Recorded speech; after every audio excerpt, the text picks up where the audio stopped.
Good morning, friends. Today we are going to think about the next important point of defining a problem. Friends, in an institute there are many problems, and to give a solution or to resolve the problem, one has to identify the problem first. म्हणजेच एखाद्या इन्स्टिट्यूटमध्ये जे काही वेगवेगळे problem असतात, या वेगवेगळ्या प्रॉब्लेमला solve करण्यासाठी वेगवेगळे सोल्युशन्स उपलब्ध असतात. पण ही सोल्युशन्स ॲप्लाय करण्यापूर्वी आपल्याला तो प्रॉब्लेम व्यवस्थित पद्धतीनं आयडेंटिफाय करणं, तो डिफाईन करणं हा भाग अत्यंत महत्त्वाचा ठरतो. कारण जोपर्यंत आपण प्रॉब्लेम आयडेंटिफाय करत नाही, जोपर्यंत आपण प्रॉब्लेम लक्षात घेत नाही, फिक्स करत नाही, तोपर्यंत आपण त्याला योग्य पद्धतीचं सोल्युशन देऊ शकत नाही, योग्य पद्धतीचा मार्ग आपण त्याला काढू शकत नाही. आणि त्यासाठी आपल्याला काय केलं पाहिजे, तर to define a problem is a process. Means what are the problems created, what are the effects of the problem we are feeling or we are facing. We have to identify it, and then we have to correctly fix the problem, and then we have to search the solutions or the alternatives for the same. म्हणजे एखादा problem fix करणं किंवा एखादं conclusion काढणं की हा नेमका problem झालेला आहे, तर हे प्रोसेस होणं महत्त्वाचं आहे. आणि ही प्रोसेस जर झाली, चांगल्या पद्धतीनं झाली, तर त्याच्यावरती सोल्युशनसुद्धा 101% चांगल्या पद्धतीचं सोल्युशन मिळू शकतं. त्यासाठी आपल्याला प्रॉब्लेम डिफाईन करता आला पाहिजे. आता यामध्ये structure of the problems according to Harvey G Brightman, problems may be of the following types. आता प्रॉब्लेमचे प्रकार आहेत. कोणकोणते 3 प्रकार आहेत, आपण मी काल लेक्चर संपत असताना तुम्हाला ह्या प्रॉब्लेमच्या 3 प्रकारांबद्दल सांगितलेलं आहे. Ill structured versus well structured problems. बघा, हा एक प्रॉब्लेमचा प्रकार झाला. दुसरा आहे operating level versus strategic level problems. आणि तिसरा आहे क्रायसिस वर्सेस अपॉर्च्युनिटी प्रॉब्लेम्स. आता हे जे 3 प्रकार आहेत, ह्या 3 प्रकारांची आपण जरा डिटेलमध्ये माहिती घेऊया. ह्याच्यामध्ये पहिला जो प्रकार आहे, ill structured versus well structured problems. In this particular problem the ill structured problems are unique, unpredicted and unprecedented situations.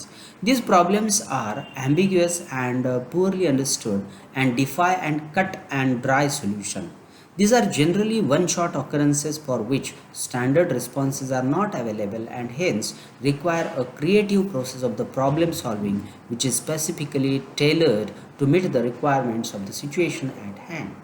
हा जो ill structured प्रॉब्लेम जो आहे, तो अचानक उद्भवलेला प्रॉब्लेम असतो किंवा नव्यानं उद्भवलेला प्रॉब्लेम असतो की अशा पद्धतीचा प्रॉब्लेम अगोदर कधीच निर्माण झालेला नसतो. तो ह्याला असंही म्हटलं जातं की these are generally one shot occurrences. what do you mean by one shot occurrence? One shot occurrence means the problem is created only once in the institution's life.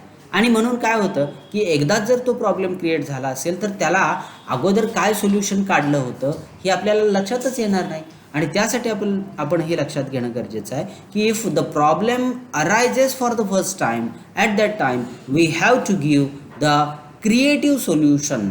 म्हणजे नव्यानं आपण त्याच्यावरती विचार करून नवीन सोल्युशन त्याला शोधून काढलं पाहिजे.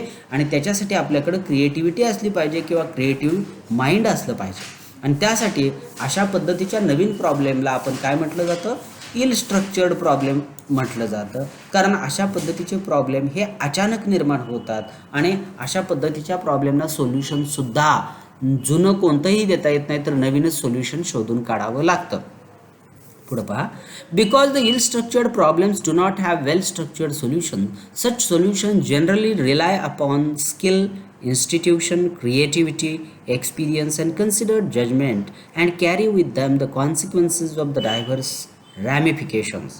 लक्षात ठेवा, अशा इल स्ट्रक्चर्ड प्रॉब्लेमना हाताळत असताना किंवा सॉल्व्ह करत असताना वेल स्ट्रक्चर्ड सोल्युशन त्या ठिकाणी चालणारच नाहीत, ते फिटच होणार नाहीत. तर त्याच्यासाठी सुद्धा आपल्याला आउट ऑफ द ट्रॅक जाऊन किंवा आउट ऑफ द पॅटर्न जाऊन त्यावरती कोणत्या पद्धतीचा स्किलचा वापर केला पाहिजे, आपलं माइंडसेट काय म्हणतं, इन्स्टिट्यूशनल लेवलवरती आपल्या मनाच्या पातळीवरती, आत्म्याच्या पातळीवर आपण काय फील करतो ते सुद्धा त्यातून शोधून काढणं गरजेचं आहे. आणि क्रिएटिव्हिटी असली पाहिजे. लक्षात ठेवा, इल स्ट्रक्चर्ड प्रॉब्लेमला फेस करायचं असेल तर आपल्या माइंडची एक क्रिएटिव्हिटी निर्माण करता आली पाहिजे. आणि त्याच्या वर्सेस वेल स्ट्रक्चर्ड प्रॉब्लेम असतो तो कसा असतो बघा. On the other hand, are clearly defined, routine and repetitive and respond to the standardized responses.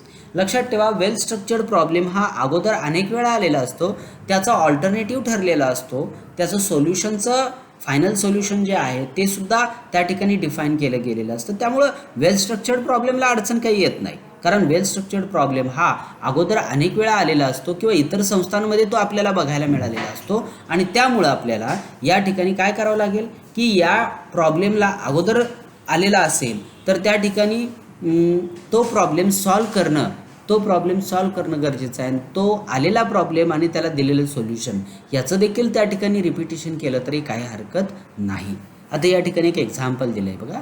For example, if a professor cuts too many classes, the chairperson of the department can use the prescribed rules to discipline him and the issue does not have to be referred to the president of the college. बघा, एखाद्या शिक्षकानं समजा काही तास घेतले नाहीत तर त्या हेड ऑफ द डिपार्टमेंटनं पहिल्यांदा त्या संबंधित फॅकल्टीला सांगितलं पाहिजे की तुम्ही अशा पद्धतीचं काम करू नका. फार तर एक त्याला रिमाइंडर पर मेमो किंवा एक प्रकारची नोटीस त्या ठिकाणी द्यायला पाहिजे किंवा त्याचं अंडरटेकिंग घेतलं पाहिजे की मी अशा पद्धतीनं पुन्हा कधी तास चुकवणार नाही.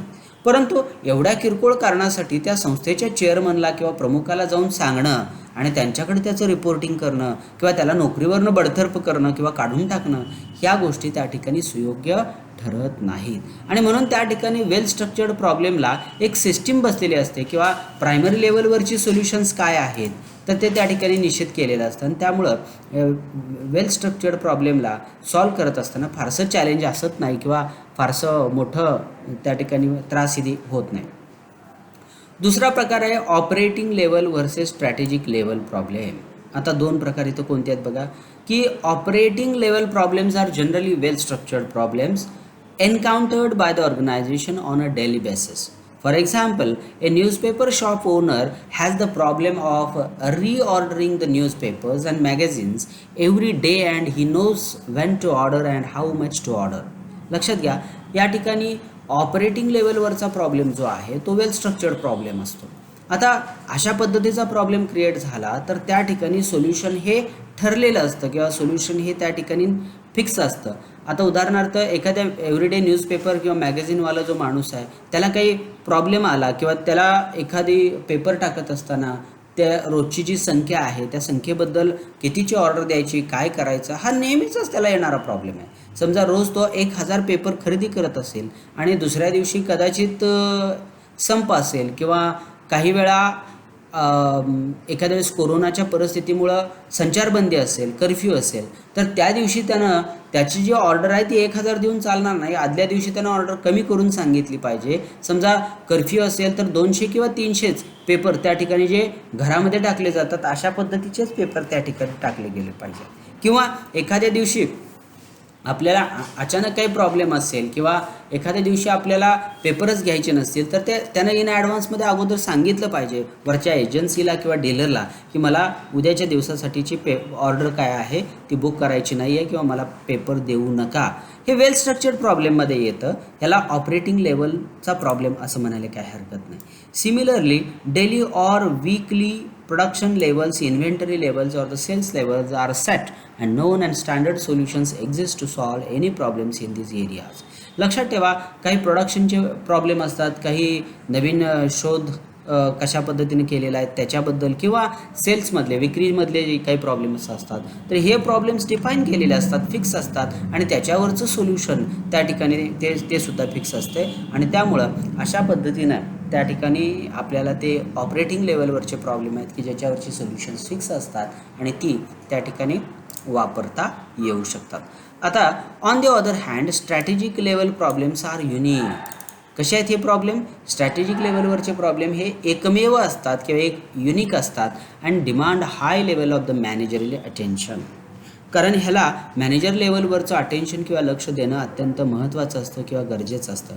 These problems may involve changes in the policies and are important in terms of the actions taken or resources committed.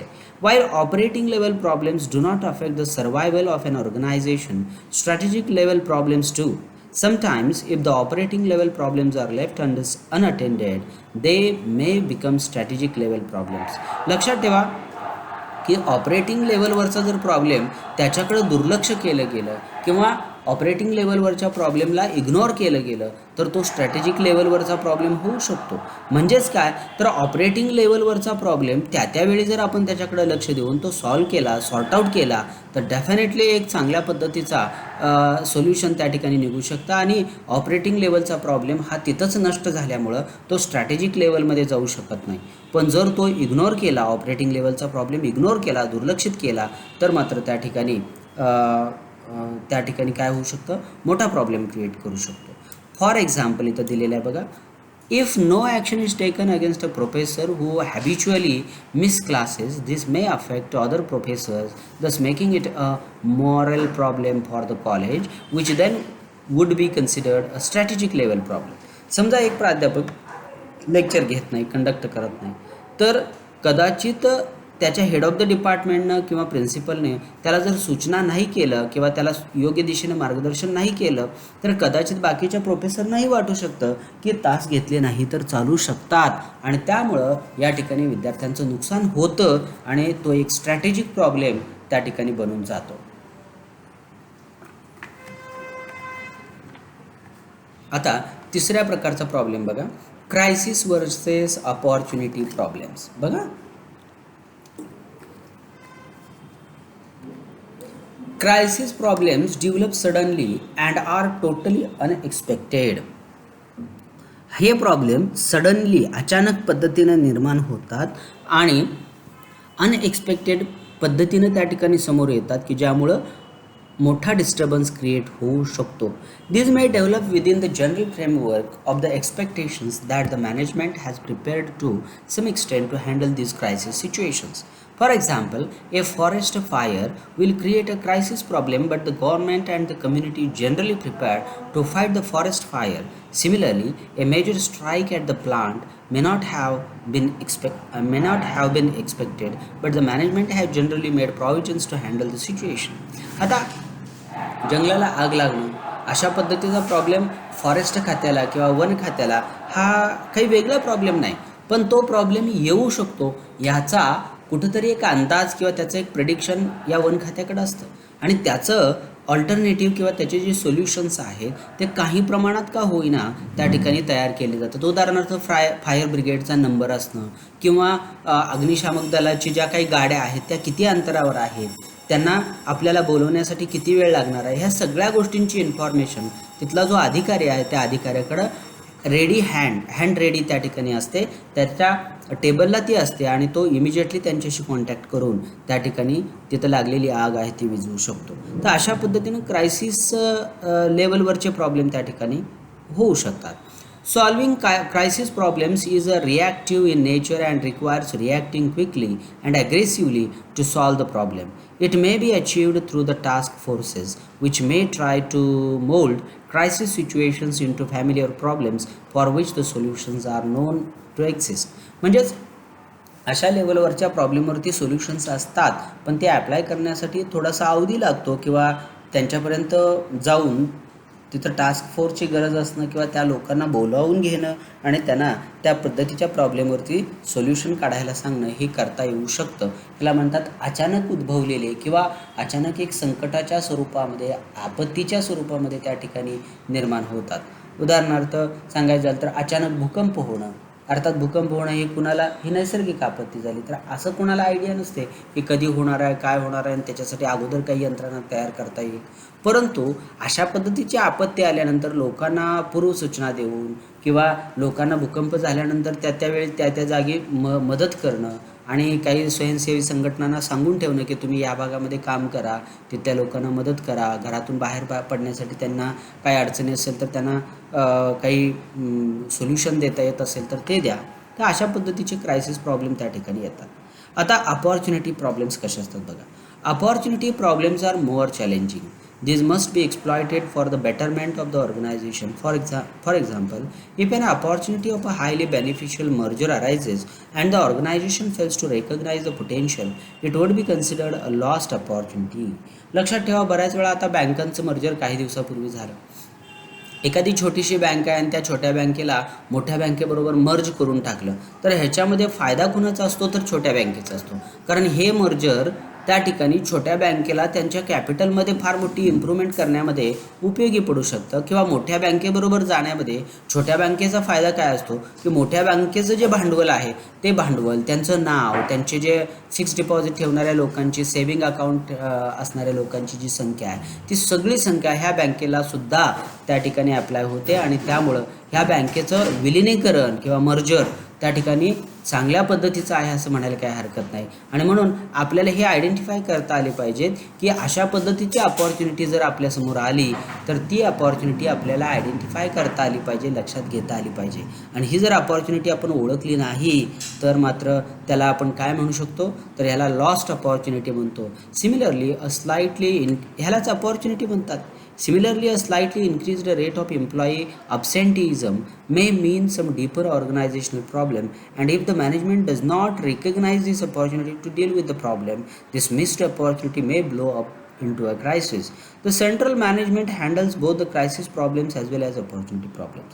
लक्षात ठेवा की बऱ्याच वेळा कंपनीमध्ये काही स्ट्राईक्स होतात किंवा कामगारांचा अब्सेंटी वाढते, तर हे वाढणं ही सुद्धा एक अपॉर्च्युनिटी आहे.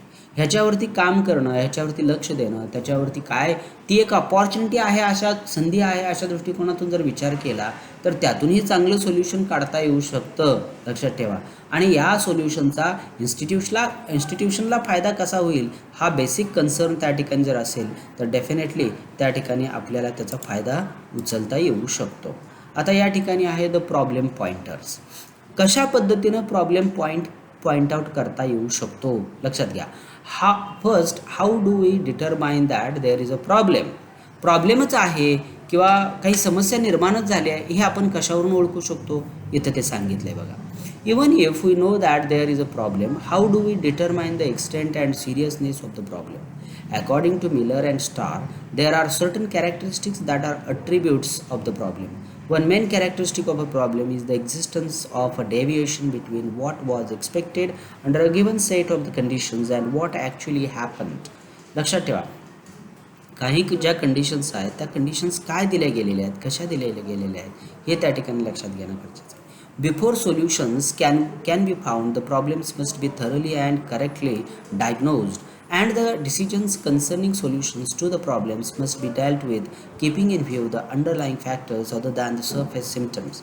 For example, a doctor prescribing a medicine for a headache as a symptom without looking into the root cause of it will only provide temporary relief and not really solve the problem.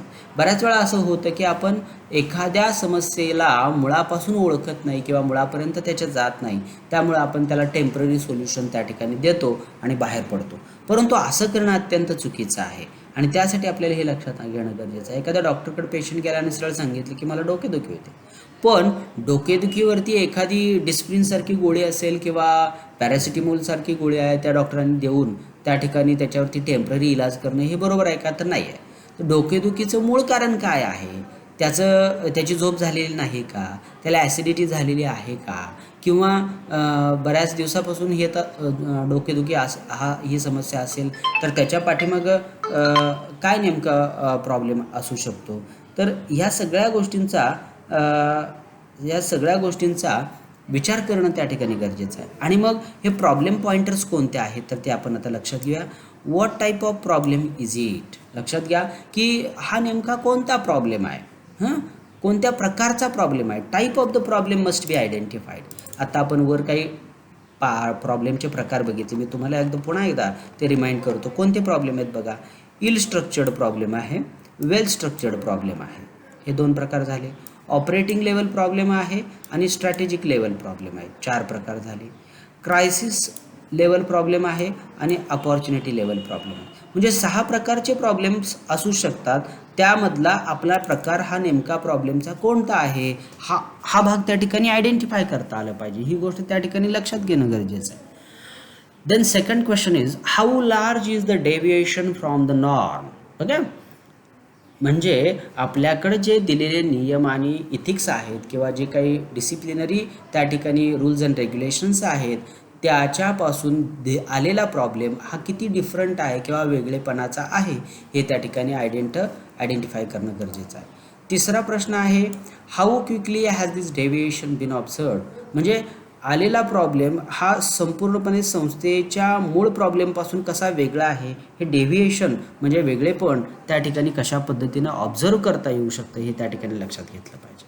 चौथा problem आहे, what are the critical factors relating to the problems. म्हणजे आलेली समस्या आणि त्याचे जे काही critical factors आहेत, म्हणजे गुंतागुंत निर्माण करणारे जे घटक आहेत, त्या घटकांबद्दल सुद्धा आपण लक्षात घेणं गरजेचं आहे की ह्यातला कोणता घटक जास्त कॉम्प्लिकेटेड आहे आणि कोणता घटक त्या ठिकाणी कमी कॉम्प्लिकेटेड आहे. हे जर लक्षात घेतलं तर त्या ठिकाणी आपल्याला त्याचा बेनिफिट घेतल्याशिवाय राहता येणार नाही.